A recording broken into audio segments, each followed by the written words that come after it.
So now, for our main program, we'll have Perkins Coie Senior Counsel, recognized over many years in Best Lawyers in America. Please help me welcome to the podium, Carl Egge.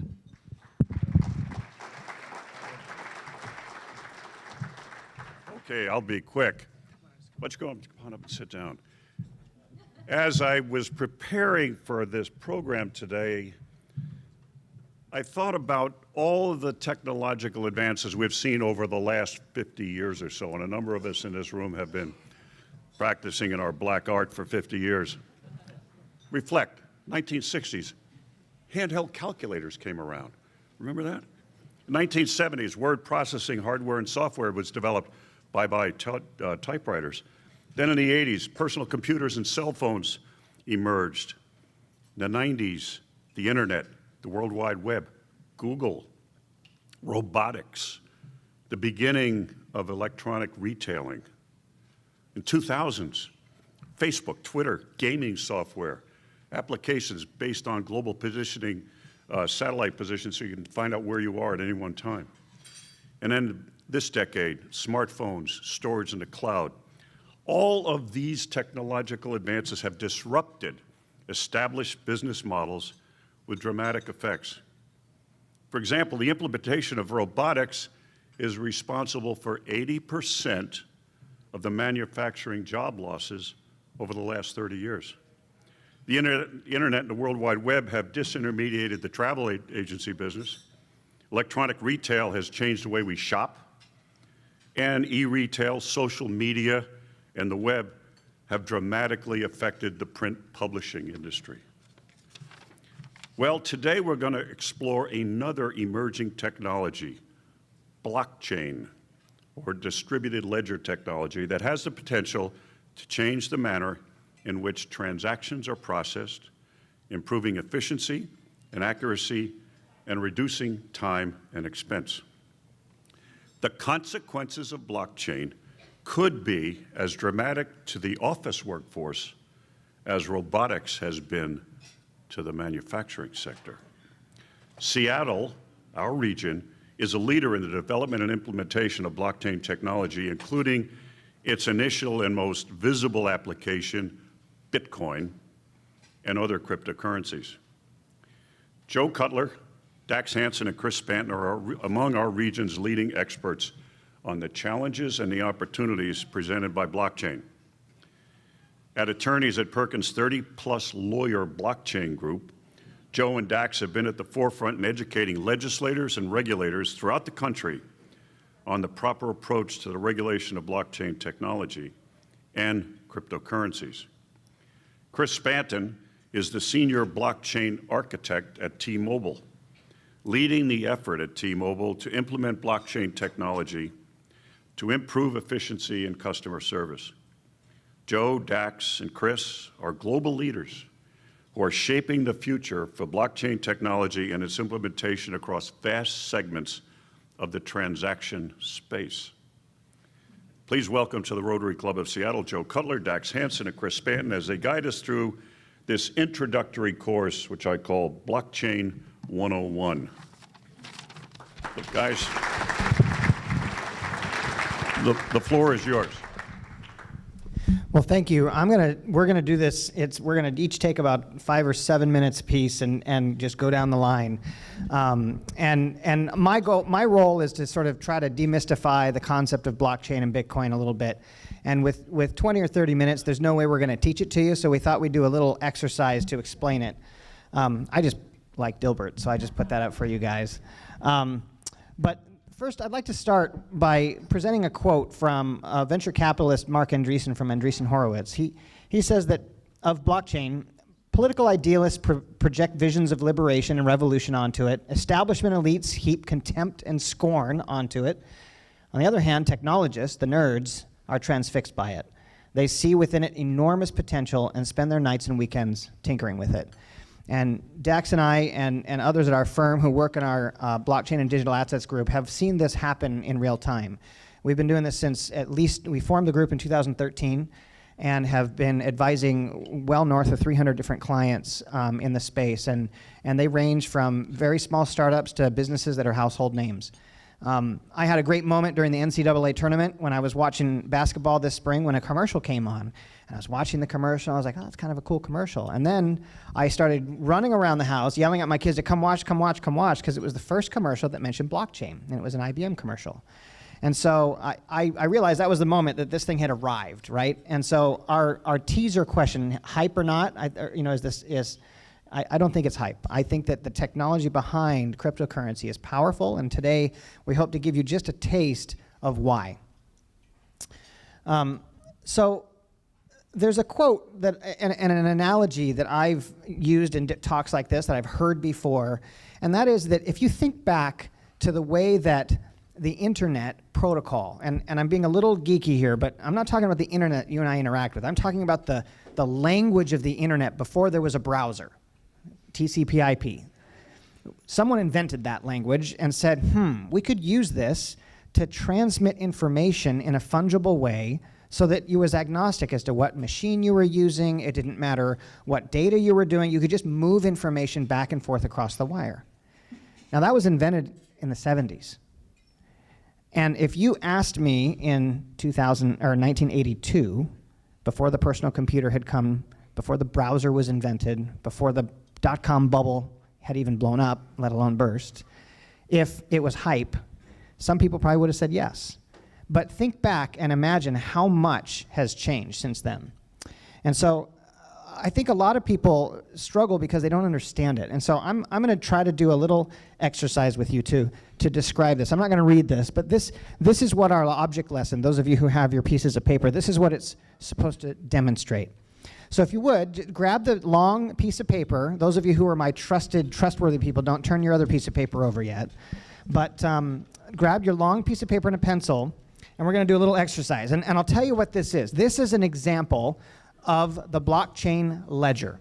And so when we talk about blockchains, the super simple version that I tell my mom is, look, a blockchain is just a ledger. But it's not a ledger that's stored in a single place the way a database is. It's a ledger that everybody has who's participating. So that's why we passed out almost 400 slips of paper, because every one of you has a ledger. That's why it's called distributed.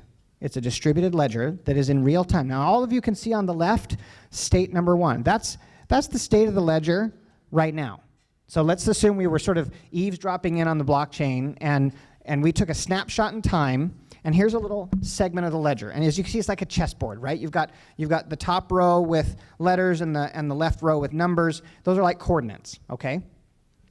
Now, we're going to propose some transactions, and there's 3 of them. And I'm going to read them to you. And what I want you to do with your piece of paper is I want you to quickly follow along with me on how these transactions go. Okay, are you ready? So the first transaction is D3 sends 8 Bitcoin to C3. In ledger state 2, I want you to put down what the resultant numbers should be. And you have about 5 seconds to do it. D3 sends 8 Bitcoin to C3. And I want you to record what the new state of the ledger should be. All right, transaction number 2. G6 sends 23 Bitcoin to A1. G6 sends 23 Bitcoin to A1. Transaction number 3. F as in Frank, 2, sends 112 Bitcoin to B boy 6. Again, that's F2, F as in Frank, sends 112 Bitcoin to B6. All right, so hopefully you've been able to fill in the numbers, okay? Now, that is the way the blockchain works. Did you see how F2 can send to B6, G6 to send to A1, and D3 can send to C3? No intermediaries. And Dax is going to talk in a minute about why that's important, but that's a direct transfer. And each person, D3, G6, and F2, who controls that part of the ledger has the sole ability to move the data in it. No one else does. And you do that because they have what we call a private key. It's a special ability to only be the person who can manipulate that data. So the sending, D3, G6, and F2 had this unique ability to send the information. All right. Who's heard of Bitcoin mining? All right, those of you trustworthy people who had a little slip of paper, don't turn them over yet, okay? On the other side of this piece of paper is a long division problem, okay? And I have, right here, I have 3 candy bars, okay? Now, in the Bitcoin protocol, mining is the way that we assure that the people who are validating the ledger's new state are telling the truth. And we do that in 2 ways. The first thing we do is we make sure that they agree with each other. So those of you who win our little game in a second, all have to have the state number 2 match. And the other thing they have to be is fast.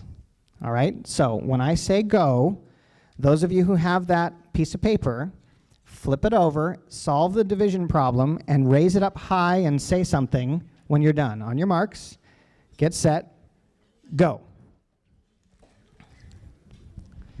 All right, while they're solving that, I'll just explain this process. Oh, there's 1. Hold it up. 2 and 3.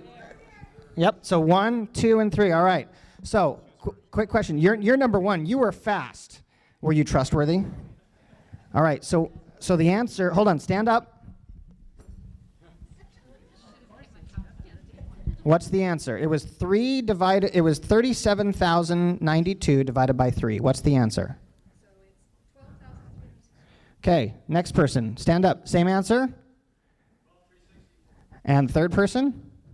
You. 12,300. Okay, now, what's the answer to what should be in D3 and C3? Sorry, D3 and C3. D3, 8,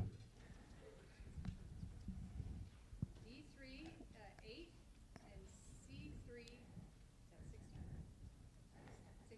All right, who was the 4th person done? There was someone back here. Okay, what did you have in D3 and C3? Sir, Jeff, or is that you? Okay, and how about you? What did you have? 60 and 9. Yeah, so he had the right answer. Now I don't want to go. It is the truth. So that's a good example. I'm glad that happened. Why is it 9 instead of 8? Because you already had 1 in that cell, didn't you? Right? So now, in a real world, you guys still get your candy bars. But in a real world, the fact that your guys' ledgers were not in agreement with each other would have meant you 2 would have been disqualified. And number 4 and number 5 to solve the math problem would have been up. And if they would have agreed with our correct answer over here, that would have been consensus. Now, I'm going to finish. And at the end of doing that, the top winners win a Bitcoin. The protocol gives them a Bitcoin. And so that protocol naturally incentivizes people to do the mining, solve the state of the ledger, and they get rewarded with value. And let me just pause it. Mining, if you can hear me, mining is like processing a transaction. That's all that means. So there's this network, and it needs to be like put into batches, sent out so that people can use that information. And so miners are just participants in a processing network. And the reason they call it blockchain is actually sort of silly. It's easy.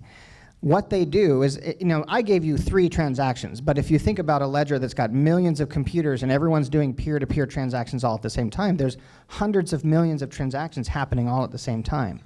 The miners select a block of transactions, a group, and they all solve those transactions, compete with each other, and then the winners win. And once they've won, then that block gets agreed and it gets recorded into the ledger and then placed at the end of a chronological chain. So a blockchain simply means a chain from beginning of the ledger till today of each correctly solved blocks of transactions. And without going through the details of this is sort of the geeky way of describing it, but in essence, the value is you can no longer need to go through an intermediary to get things done. It's an agreement by consensus rather than trusting the database administrator to be correct. And it allows us to share information on a ledger that everyone can trust is true, is accurate, and is transparent.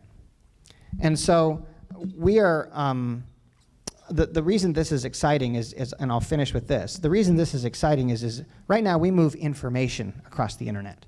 But if I have yet to see, other than blockchain, a way to move information and value in the same transaction. It can't be done. And if ever you want to pay for anything on the internet, there's a separate rail for that. And blockchain technology solves that problem. So I'm going to leave it to Dax to talk about the next piece.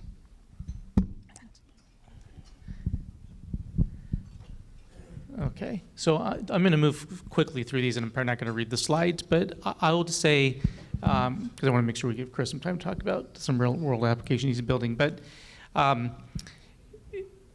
the reason I think that blockchain technology and cryptography and cryptocurrency technology is important is because it's new ledger technology, as Joe alluded to, and it's essentially like a new operating system that new applications can be built upon. Now, in Joe's example, where we have 200 or 400, whoever's here, 200 people who are participating in the network, you're each a computer in a network all around the world, and you're contributing to the answer. You all don't necessarily know each other, but together, through this process of consensus that Joe described, you can demonstrate the accuracy of the ledger, or at least what we say is that the majority of the people who are trying to solve this math have the truth, okay? And so you have to sort of trust the masses, but you can trust the math to get it right for the most part. But if you think about applications, I mean, how many times have you been running one of your best internet applications and it's down because there's been some internet hack or some denial, right? The application goes down. Well, with blockchain technology, if you put the application on the 400 or the 4,000 computers or the 40,000, 400,000 computers around the world, the chance of it getting hacked and taken down will go significantly down. And applications can't be censored. They're going to run. They're consistent. They can be fast. You can optimize them for latency around the world. And so we have the ability to not only manage things that are typically managed on a ledger like money. Think about your bank that has a ledger, or prepaid account balances, or information that's moved from a ledger. But you can also then run real-world applications. And just like we saw in the early days with like DOS, you had some very rudimentary computer programs being built, and you had some browsers. And by the way, Mark Andreessen from Andreessen Horowitz is the guy who developed Netscape. Okay, you can sort of trust him. That you have applications being built on top of blockchain technology. They're these days called things like smart contracts. But there's a new computing revolution happening. And why should you care about this? You should care about this because very important protocols, computing technologies are being created, and they're being created in the form of a token. For instance, something like a Bitcoin. But your ability to use computing applications are often being attached to a token. And so if you like computing technology, and in Seattle we do, it's something worthwhile paying attention to, and it's not just money. Blockchain technology got its start in a financial application, and what we're left with after 10 years is a decentralized payment system. Payment is still the killer use case for Bitcoin and probably for blockchain technology. You can move money, billions of dollars around the world without an intermediary. It's like PayPal without PayPal. They can't freeze it. At least it's a peer-to-peer technology on its own. But we can also, unfortunately, introduce intermediaries in the middle that create some vulnerabilities. And some of you may have read recently about an exchange in Canada where the CEO, who was managing a lot of people's Bitcoin, died. And there's these things called private keys that are your ability to recover those assets that were entrusted with this exchange. And so we've taken a peer-to-peer technology where you can normally control your own assets, and we gave them to somebody else who then died, and you can't recover them, okay? So we have a lot of very fascinating consumer protection, legal, financial services, safety and soundness issues that we're sorting through all the time. But just suffice it to say that there are many implementations of blockchain technology for financial services, for payments, for securities clearance, for managing supply chain aspects where you can track, for instance, the provenance of food from the very origins, like at a farm, all the way through the life cycle, and you can attach to it information like the temperature of the truck that's handling the produce and when something was delivered, and you can automate transactions where there can be escrow functions where information or assets can be released based on certain triggers in the transactions. And so this is computing technology as a whole that is disrupting many industries. It's open source technology, which means that a lot of the underpinnings of this is just available on GitHub that Microsoft now owns, where you can just download it and participate in it. It's not proprietary, and you can experiment with this new computing technology. So with that, I'll pass it over to Chris. Great, thanks, Dax. Joe. So, we've learned a little bit about how this technology works and what it is. And, just real quick, bob of heads, are we kind of following along? Did you get where we're going with this?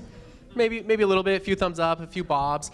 I think really interesting is to start looking at how a local company like T-Mobile is looking at leveraging this technology to change our business. How do we reduce costs, increase efficiencies, and ultimately drive new revenue streams that can help us give you a better service? And that exact message is what I took to our CIO, Cody Sanford, last year and said, it's time to invest in blockchain. I said, we need to do these things, but here's how we need to do it. We need to understand the core capabilities of this technology and the core limitations. Where is it today, and how is it going to move forward? And there are real limitations today. So when we look at technology innovation at a company like T-Mobile, and T-Mobile, more than ever, we like to think of ourselves now as a technology company. We're not just a telco. We've got a lot of other businesses that we're starting to support and really demonstrating leadership through our technologies in those places. But what we do, or we look at how we bring a technology to the market. One way we do that is through open source, right? Dax mentioned that a lot of the underlying technologies to blockchain and Bitcoin have existed in the open source space, and we certainly propagate that forward, and a lot of the work that we're doing on blockchain, we're sharing with the open source community as well. But we also look at, filing intellectual property protections around those things and making sure that we can drive new business models around those things. So I'm going to highlight a couple use cases that we're exploring today and bringing to market that touch on each of these different styles. So the first is an identity platform. And when you think of identity, this is not Bitcoin. This is not sending financial data. And so I brought a message last year, and I think my colleagues here from Perkins were there as well, to our House and Senate's hearing of the Joint Legislative Committee on Economic Development and International Relations as they started to explore for our Washington State Legislature what these technologies are, what is blockchain, what is cryptocurrency, and how can they think about them as they develop legislation and as they develop regulations to protect consumers in the state from the kind of fraud that we saw in Canada. And I told them that there's a difference. We have blockchain, which you can think of as the operating system, right? It's the underlying technology, and cryptocurrency you can think of as an application that sits on top of it, whether it's Bitcoin or otherwise. And so if that makes sense, you've got Microsoft Word is the Bitcoin, right? It's the application, and you've got Windows as the operating system. And so at T-Mobile, we're looking at that operating system and going, how can we develop new applications to sit on top of that can change the way we run our business? So identity management is really leveraging blockchain to do the same things that Bitcoin does, to prove the provenance of a transaction and the validity of a shared vision of state. But look at something like how I got access to someone's data or to perform a transaction as a T-Mobile employee. How do we secure access to your personal information and understand who had it, when they had it, and how they got it?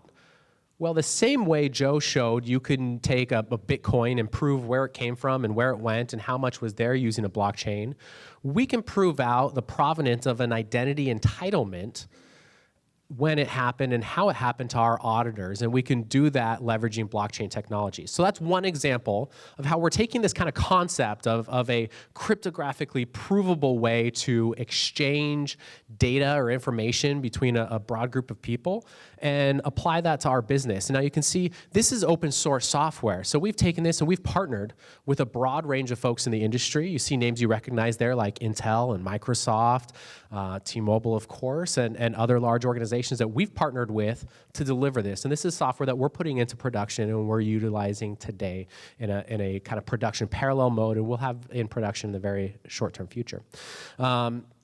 The next application that I'll highlight is something that we've kind of used internally and filed some intellectual property protections around that we hope to bring a new secure method of bringing IoT devices to market. So you guys may have heard of this IoT. Dax had a bullet in his slide that mentioned it, but the IoT, or the Internet of Things, is a set of technologies, and it's really kind of a broad term that describes the devices that we hold today and operate our homes and our personal information that are connected to the internet. So whether it's your smart car, your Tesla, your iPhone that you have in your hand, or a drone that you're using to go shoot some video of the city, these might be all IoT devices. Now, as more devices, the set-top box or your television, get connected to the internet, it's important that the information they're holding is secure, right? We don't want our personal information to get into the hands of hackers. We've all seen over the last years how that's been a big impact for a lot of businesses. So at T-Mobile, it's important to us to make sure that as we release IoT devices, they're secure. So we're leveraging blockchain in this instance, not to share data about a financial transaction, not to share identity data, but to share secure firmware data. The software that runs our IoT devices can allow those devices to communicate one another and say, I have this version. I got it at this time. I got it from this source. What do you have? Do you have that same version? Did you get it at the same time from the same source? And they all communicate with one another. And they can make sure, leveraging a blockchain, this shared version of reality where they're all writing the same transaction data, that they have the same secure underlying software running that application. So those are two use cases that T-Mobile is exploring or putting into production today that look at unique kind of twists on this core concept that Joe and Dax sent to you about Bitcoin and blockchain to change our business and change the way that you securely access information today. Thanks, Chris. That's it. We're out of time, and we're grateful for the time that you've given us. And it's always debatable with a half hour to talk about blockchain whether you take a bunch of questions. I'm happy to stay for a few minutes and answer questions, as I think our colleagues are. As you can tell, I'll just wrap up with two things. One, the technology is very exciting. And two, it's not going to change just financial systems. In my opinion, and I think the opinion of our panelists, this is like looking in the future from 1982 at the internet. Only I think that what will happen is that the world of transactions, not just financial transactions, but every kind of transaction, will change as dramatically over the next 20 or 30 years as the internet did to communications. We thank you for listening to us, and have a wonderful day. And those of you who have candy bars, come find me.